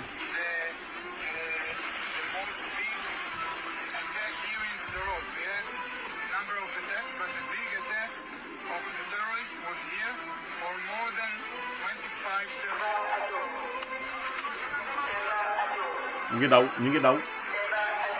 ngi daw ah yéen da ngeen am sécurité seen dôme de fer bomba du wàcc yéen ay daw noonu laay tontu gàllaaj tey ku leen waxoon lii de mooy Pastef fa askanu Sénégal fii ngeen nar a mujjee nag ak waa Sonko ñu leen di dàq ngeen di wër gars yi askan bi di leen dàq naa leen bu leen fi taxaw bu leen fi wax gars yi daal photo bii la gars yi wax ne test ADN war na fay am doomu Ndeye Khady Ndiaye bii moom la gars yi laaj test ADN mu ngi noonu yàlla nañu yàlla dolli sutura gars yi daal nee nañ daal test ADN daal war na am waaw gars yi rek demande nationale la nag sa waaye nag bii photo bi génne la daw dem Chine yàlla ñu yàlla dolli sutura loolu internet baa ngi toj quoi gis naa sax beneen garde corps Ndeye Khady Ndiaye bi ñu ne léegi ñu ne mu ngi foofu mu ngi doon ñëw ne day kii wax Ndeye Sam te gars yi nee nañ ñoom masuñoo gisuñu marié kat de nee nañ amul benn imam bu ñu xam wala ñu ne jour bii ñi diw ak diw marié nañ ñoom moom la askan Sénégal ne fan kan moo ko fekkee ayca ñu dem jëli ji mbay wax lu mbay lu la neex nga wax lépp wax na ko. Et vous ne pouvez pas empêcher la flambée des prix. Où est le président de la République pendant ce temps-là? Il n'ose pas sortir et parler aux Sénégalais. Ah. Mais il peut prendre son avion de... Vous n'aurez pas le pouvoir d'achat des Sénégalais. Doy na. Et vous ne pouvez pas... ana président de la République ana premier ministre ay cax kaa ñu ñëw teg kii tuuti. fi nga xam ne ñu ngi ne fang. bi ñuy campagne électorale. patin sax amuñu ko woon. charrette sax amuñu ko woon. brouette sax amuñu ko woon. ñu fal leen ministre nommé leen DAGE am leneen am DG. même pas ñetti weer juróom benn weer ñu lay romb ak ñu pëndal la ak oto yoo xam ne moo ko moom du oto état. cey sàcce yu bees yi. këram la. nguur gu bees sàcce yu bees. l'impunité des grands. moom la gars yi commentaire de nee nañ nguur gu bees sàcce yu bees moom la gars yi commentaire. mais gii nag kaa ñu waxtaan gii yow doo nitu Pastef yow gii nitu dëgg la yow gii doo nitu Pastef. nitu Pastef la de ñoom kàkkatar nañ de. waaye ñun li ñu xam ñun opposants yi moo ëpp fuuf waaye Azer bi doo ci wax gii moo ne xam nga ci dara de. xam nañu waxal ci Azer bi. du si wax te nga génn Pastef ñëw fekk si Abdou Karim lii. fekk si Abdou Karim xurum xaar moo nekk ci dëkk. yow xeexal population lañ. kay mënatu la xeexal boppam ne daa lok. ji daa lok chaque jour nga am lu la fekk Pastef. ji daa lok. ma ne ko doy na si fen yi. doy na yéen la rek seen nguur gi la rek. Aïcha ma ne ko si seen nguur gi la rek yéen la rek de yéen a falu de. yéen a ko tànn acca gars yi xam naa kon loolu moo liy gën a duuf si nag wi xajul si kin li comme noonu la ko gars yi waxee. ñu ñëw rek di leen wax rek yàlla na yàlla defal ñu jàmm yàlla nañu yàlla defal ñu sawaam ak xéewal ak sutura yàlla defal ñu ndam si lépp lu ñu dugg ak lu ñu am jàmm jooju la ñuy ñaan yàlla nañu yàlla defal jàmm yàlla nañu yàlla defal gis ngeen tey jii guerre baa ngi nii conséquences yi Qatar dañ fa sànni ay bomb ci base militaire États-Unis ñu la population bi daw gis nga guerre moo nekk ni conséquence gis ngeen daw yàlla ñu yàlla musal si fitna vive la paix non à la guerre na ñun ay militants pacifiques lañ waaw gis ngeen nii gars yi def moo tax musiba laaj leen ko Ousmane Sonko ba mu ko indee Sénégal ñaar nit a fi dee te yooyu yëpp di ngeen ko layoo suñu borom yow man ko yaam ay ca ñu dem jëli bi Bassirou Fofana très disons juste et impartial. Ça me donne l'occasion de parler du ministère de la Justice. léegi ngeen di am na ay nit yu ñu fa placé sous contrôle judiciaire sur un lotissement à Guédiawaye. tribunal. waaw yooyu yëpp am na fi de. defe naa Mambo Diaw bokk na ci suuf tribunal. Mamadou Gueye su mandat. Mamadou Gueye je pense que il a voyagé. gars yi wax mandat d'amener mais bon lu ci mënti am. c'est une chose boo xam ne ci lu ñu xam bokk ci lu ñu gëstu c'était 2 hectares 800 000 mètres carrés 2 hectares 8 yoo xam ne dañ ko prévoir pour tabax le tribunal de Pikine Guédiawaye. Dans un premier temps, on a identifié une assiette foncière au camp militaire de Thiaroye. Fii xam nga ni foofu le hôpital Thiaroye nekk. Les gens ont trouvé que camp militaire Thiaroye, hôpital Thiaroye, tribunal Thiaroye mënul bokk benn lieu. day concentré trop. Waaw, le site militaire ne peut pas être aussi proche d'un lieu où tout le monde doit y aller parce que dans des questions quand même pour des questions de sécurité. Une instruction a été donnée par Abdoulaye Daouda Diallo de trouver un autre site sur la zone des Filao. Ils ont trouvé 2 hectares 8. Finalement, l'être est venu pour dire 2 hectares seulement. Qu'on descend bien 8000 mètres carrés pour faire des sons. Nous avons autorisation lotisser. Et ils ont loti. Bon, ils ont lotisé. Nous avons urbanisme, nous avons domaine, nous avons ministère de la ouais, wa demen impôt domaine moy wa keur Sonko yi rek. Ñu dem ba ci ñom ñoy tong tong suñu xay suñu suuf ci rek. Donc cey wa jël. Jëlat suuf ci yépp. Ñom wa mëkkatu suuf yi impôt domaine. Doli ko sur les 2 hectares yi ci won. Maintenant lolu lañuy topé nit. Mais quel préjudice il y a? Xam nga boy top nit da fekk yow mi joxe won ya nangu wat. Te yow mi autorisé won en respectant toutes les conditions avec lettre à l'appui. Lettre du ministre, lettre du DI, etc. Lotissement autorisé par les ministres compétents. Il y a un angoisse. Mais tu vas poursuivre des gens, les takal et bracelets électroniques. Au même moment, nous avons un rapport de l'un épinglé, nous sommes voilà le problème. Aujourd'hui, si on doit calculer le djub ou évaluer le djubonti sur la reddition des comptes, tu verras que nous sommes dans une reddition sélective. Tu verras que nous sommes dans un règlement de compte. Et le dossier dont je te parle sur le tribunal là, ça sent le règlement de compte. jaajëf amna solo ñu ngi lay jaajëfal bu baax. yàlla na yàlla dolli sutura yàlla na yàlla dolli afiya yàlla na yàlla defal ndam ci lépp defal ñu gudd fan ak wér defal ñu sutura yàlla na yàlla eux aussi craint quand même pas la France, vive la Palestine. Allez-y alors. Mais non, je préfère partager des stories sur Insta pour me donner bonne conscience et parce que c'est à la mode. yàlla na yàlla defal jàmm yàlla na yàlla defal sutura afiya ci barkanay Moustapha kon gars yi loolu mooy li leen indi loon xanaa ñu indi vidéo du jour de l'ambassadeur bi mu teg ñuy waxtaane actualité ayca ñu dem kii bi ci TikTok bi ñu dem jëli ji ko ambassadeur a ngi noonu tey fii lañu fële yéen ñu ñëw teg kii bi waaye nag bonjour Niaha Wachaha salam chers téléspectateurs qui nous écoutent à travers le monde. Nous voilà ambassadeurs de Paris. Je pense que après la fête de la musique partout dans le monde, notamment en Chine où était parti Ousmane Sonko pour célébrer la fête de la musique avec l'un des gouverneurs chinois. Je pense qu'il aurait dû faire mieux de rester ici au Sénégal et fêter la fête de la musique avec les artistes et musiciens sénégalais, comme l'a fait les Mia Guissé et autres là à Tambacounda. Donc on est très déçus, hein, parce que c'est lui, Ousmane Sonko, qui avait insulté l'Occident, qui avait incité tout le monde pour dire don de soi pour la patrie. Maintenant, ce n'est plus don de soi pour la patrie, c'est don de Chine, ou bien don de Mali, ou bien don de l'autre pour sa patrie, quoi. Donc, raison pour laquelle on a une grande déception. Lui qui insultait Ouattara, lui qui insultait la Côte d'Ivoire, lui qui insultait partout, tout le monde, qui l'a FMI, Banque mondiale, UOMO, CDAO, et c'est maintenant, il est en train de manger sa commission. Ousmane Sonko moo waxoon soxlawul bitim réew ñun mën nañoo toog fii développé suñu réew jarul dem Espagne jarul Italie jarul dem Chine et cetera tey mu xaar ba fête de la musique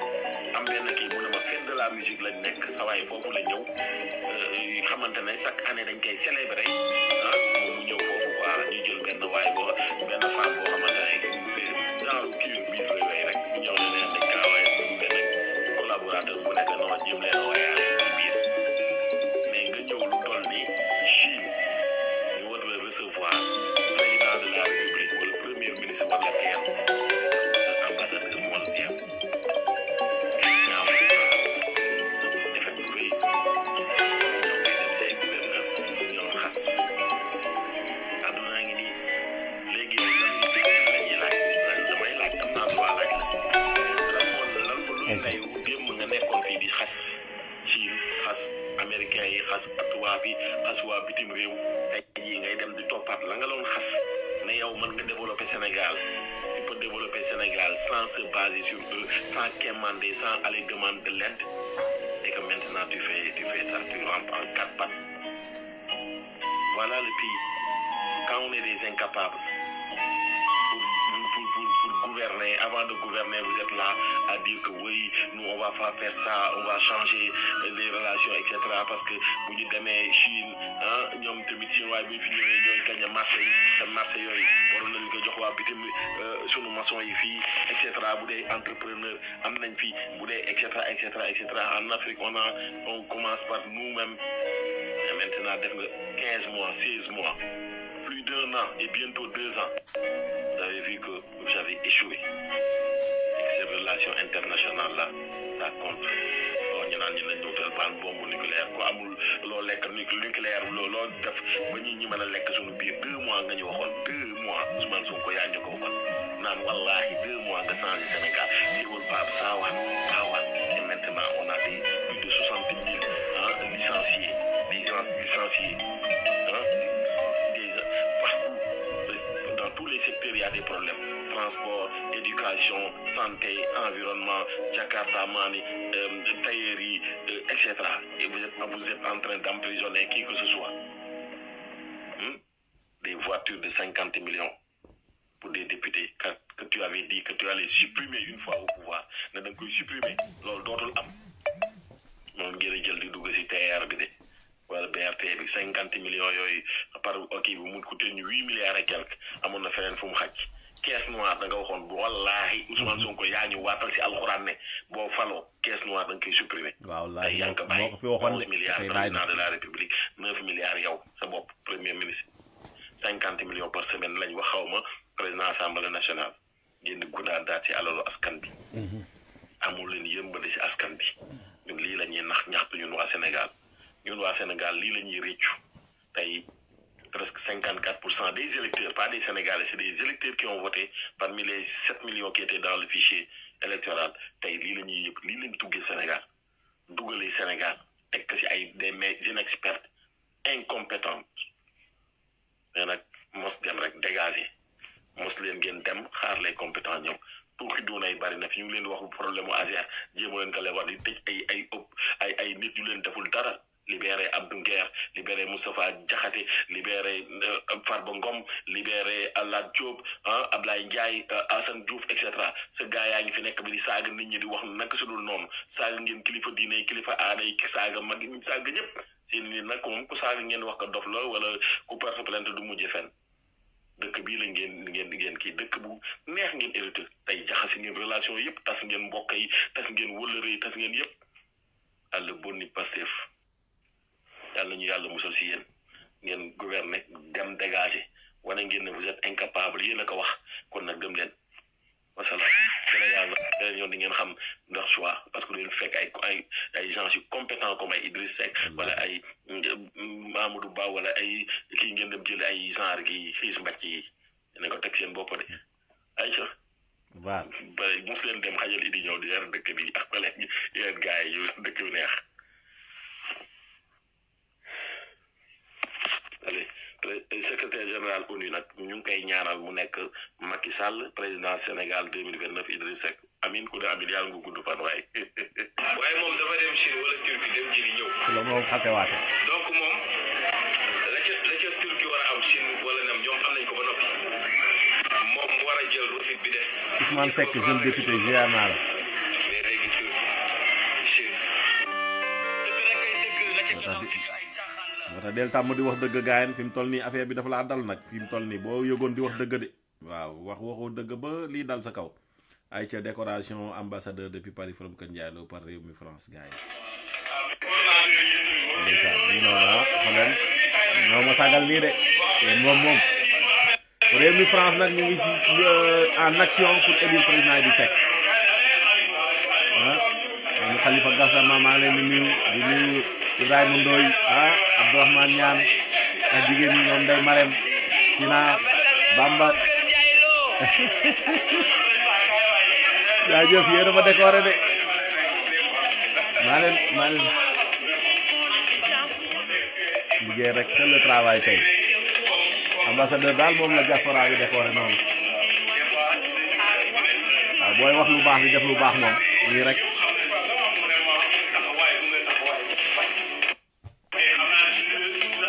ndeysaan liggéey rek yóbbu di pale tekki woo fa doy na waa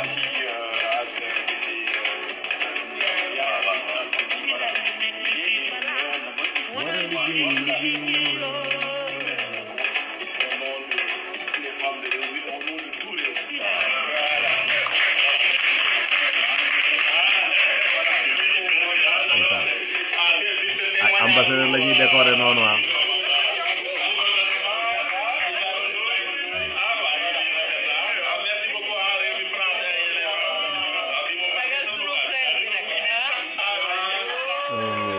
c'est très touché kaay waaw lii day motiver ñëpp nag ñu mel ni ambassadeur rek ñu bari ñu avec Idi ndeysaan te gis war na tax bañu bañante wallaahi damay dëgg yàlla sax mu jiite suñu moytu ragal féete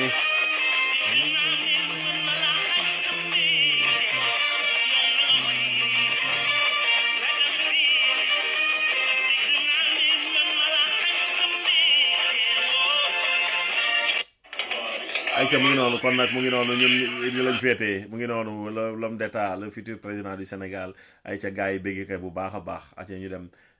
wax bi Rewmi France ñoom ñu ci dolli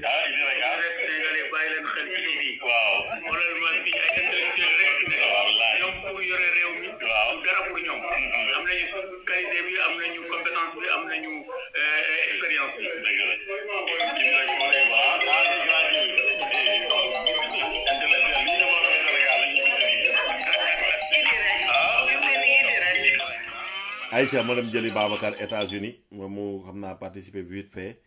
wala ñuy yëkkati allez bismillah salaamaaleykum. maaleykum salaam wa rahmatullah mon frère ambassadeur Omar Wade. ziar naa la Babacar namoon nañ la xaaral ma may la 5 minutes bala ñuy dem. ma ni ko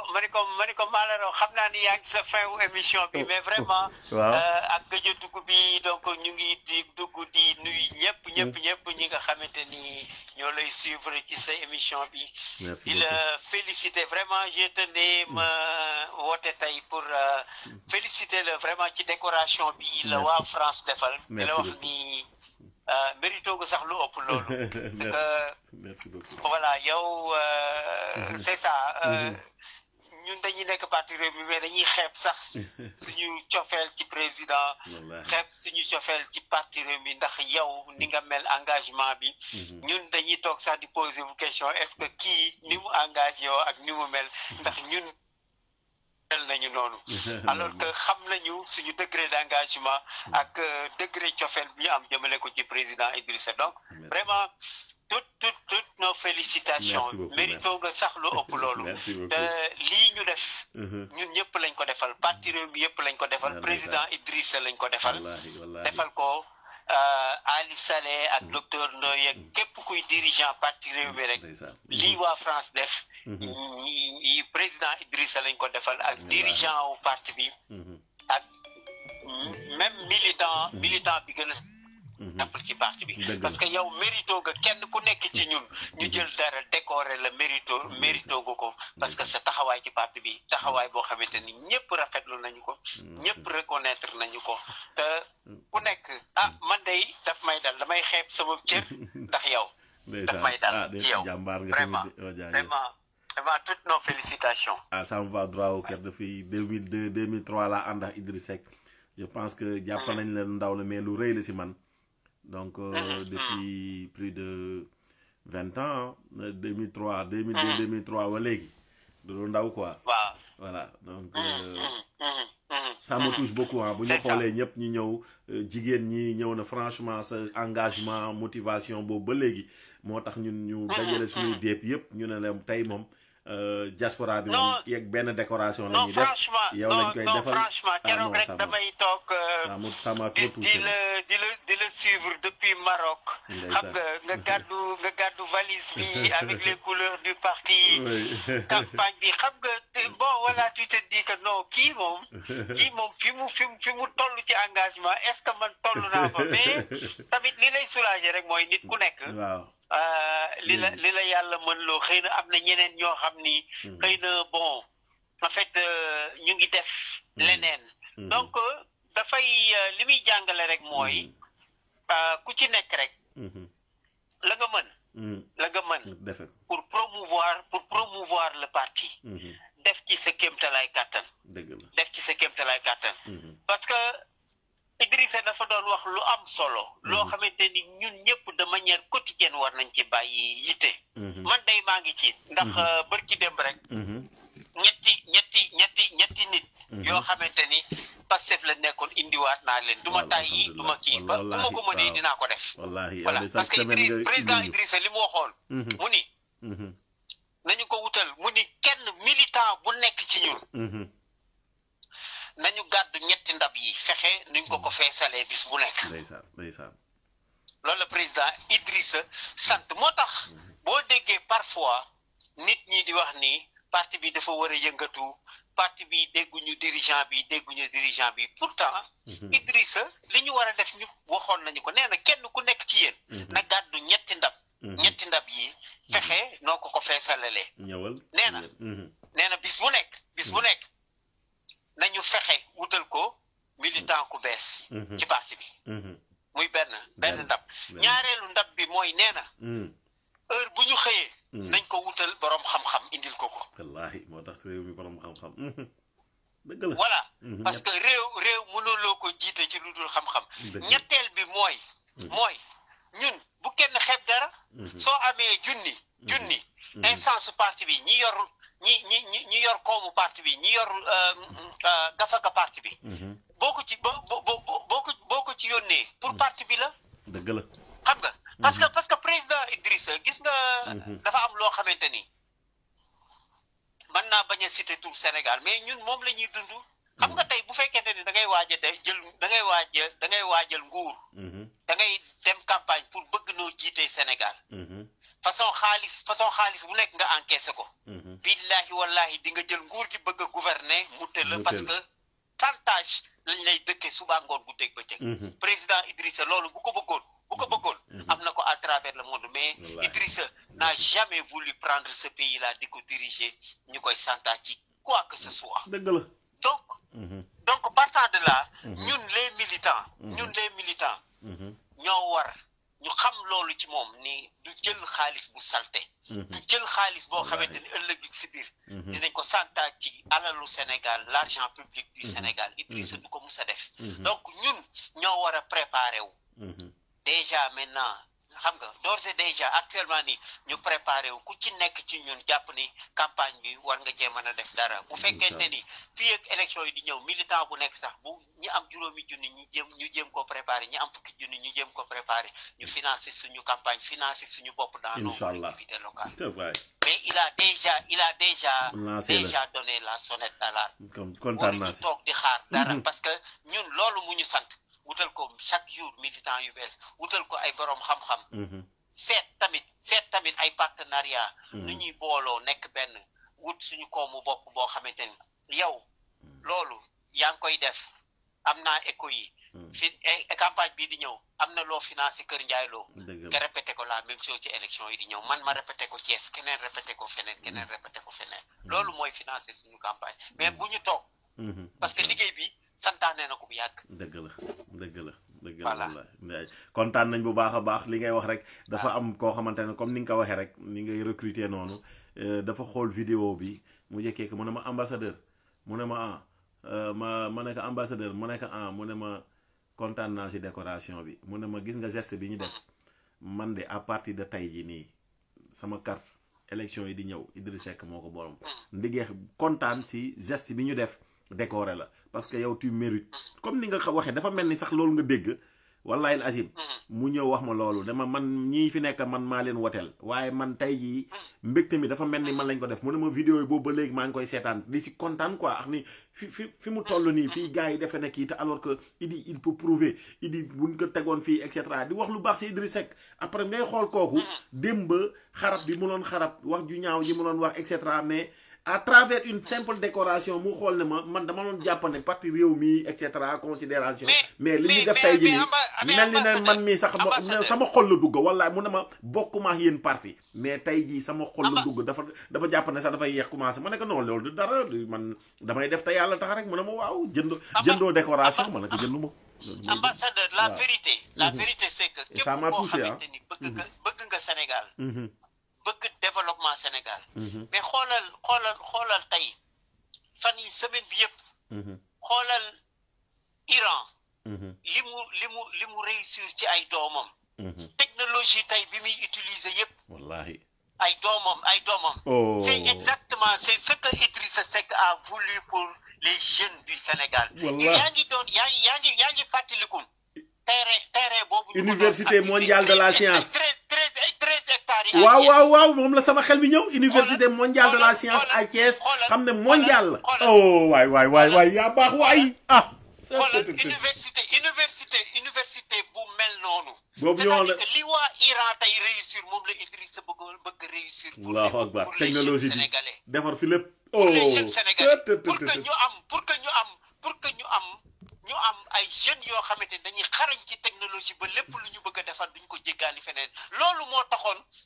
taxoon 13 hectares yooyu noonu mu reyante pour que les universités américaines ak yooyu ñu taxawal université bu mucc ayib fële au niveau de Thiès. C'est ça la vérité. xam ne doo ko jënd ñoom ñooy ñëw fii di joxe professeurs yi jàngal nit ñi la savoir non grand il faut lii nañ ko développer sur les jeux du Didi li ngay wax nii il faut ñu développer ko te li ma lay wax nii xoolal koo xamante ni du woon militant réew mi dafa juste adhéré mu ni ma li Iran te xoolal ni ma posé question bi parce que xam na fi ma doon jëm mu ni ma li Iran réussir ci affaire technologie lan la sa xel dem ma ne ko université 13 hectares bi ñu kii mu yuuxuma ci téléphone bi ni ma ñoo bokk xalaat wallaahi xoolal loolu c'est-à-dire que kii grand bi li mu il est en avance kenn mënu ko mesurer waay Sénégalais yi ñu ngi seetaan loo xamante ni te Idrissa li mu bëgg même agriculture bi ak élevage bi Idrissa dans son programme en ce qui concerne l'agriculture ak l'élevage Idrissa du yàgg dafay assurer autosuffisance agricole xoolal c'est-à-dire que xoolal lépp loo xamante ni jëm na ci yàpp ak ay loolu xoolal Sénégal dootu ko jéggaani feneen. waaye te muy dëgg waay dégg naa dëgg. même le blé là wax na ko il n'est plus question que ñuy dundee mburu chaque jour que blé bi ñu koy jéggaani Sénégal lañ koy bayee. parce que 300 milliards yi ñu ciy injecté. waaw yi ñu ciy injecté dem di ko jéggaani xaj na ci paysans sénégalais yi. wallaahi dëgg la. c'est que franchement sénégalais yi. war nañu kii jublu jël réew mi jox ko président Idrissa bu ñu bëggee développer. parce que expertise bi am na.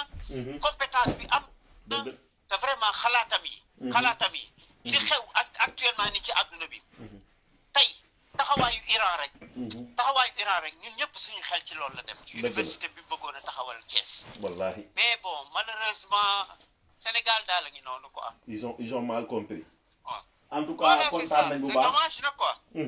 kontaan nañ bu baax si qualité bi ak débat bi dinañ ko gën a yaatal yow moom xam naa fii laay tëjee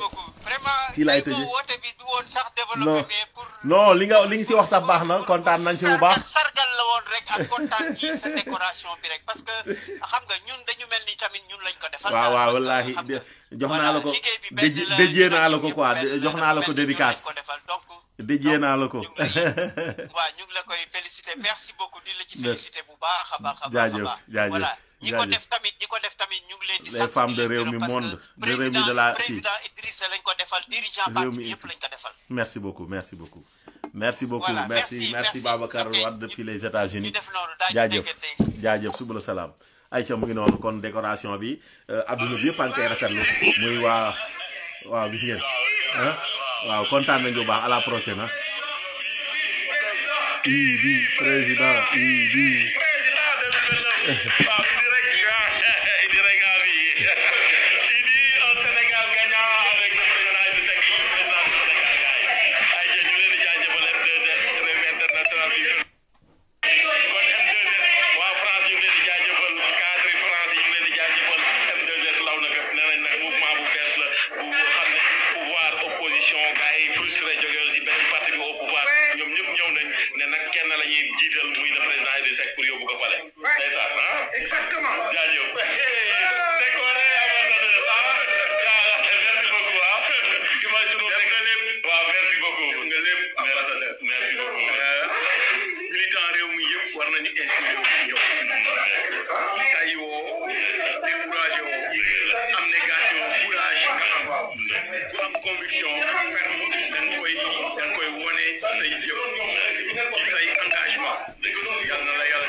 ayca